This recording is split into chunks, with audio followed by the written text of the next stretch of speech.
ఈరోజు ఈరోజు శుక్రవారం మూలా నక్షత్రం.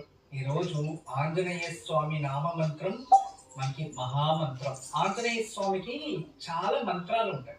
బీజ మంత్రాలు ఉన్నాయి, దండకం ఉంది, హనుమాన్ చాలీసా ఉంది. ఇలా వాయుపుత్ర అని కూడా మనం అంటూ ఉండొచ్చు, కేసరి నందన అని కూడా మనం అంటూ ఉండొచ్చు. తర్వాత అతనికి బాహుబలం అధికంగా ఉంటుంది కదా, బజరంగ బలి అని కూడా అంటూ ఉంటాం. అంటే వాళ్ళు ఏ ప్రేమగా పిలుస్తారో అలా పలుకుతాడు హనుమంతుడు. ఎందుకు చెప్పండి? హనుమంతుడు చిరంజీవి అంటే యుగ యుగాంతరం హనుమంతుడు ఉండిపోతాడు.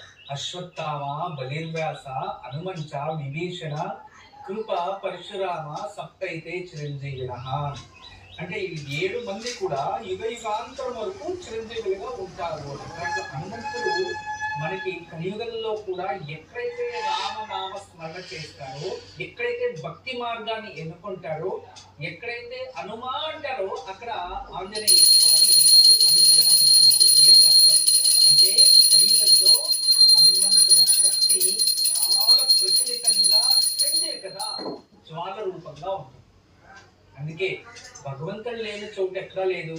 ప్రతి అణువులో కూడా భగవంతుడు ఉన్నాడు. దాన్ని అర్థం చేసుకోవాలంటే ఈ రోజు మనం అందరూ కూడా భక్తి భావనతో, ప్రేమతో ఓం హనుమతే నమః అనే నామాన్ని జపిద్దాం.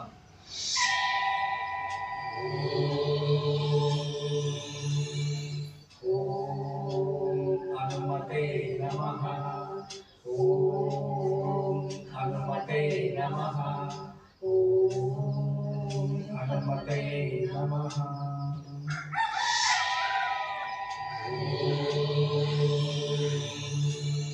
మనకి ఎక్కడైనా గౌరవం లేదు అనిపించినప్పుడు, అది ఇల్లైనా, కుటుంబమైనా, ఒకరి మనసైనా, అక్కడి నుంచి వెంటనే దూరంగా వచ్చాయి. మనం గౌరవం లేని చోటు మనం ఉండకూడదు. ఎక్కడైతే మన గౌరవం ప్రాప్తిస్తా లేదు అన్నప్పుడు ఖచ్చితంగా మనం బయటకు వచ్చేయాలి.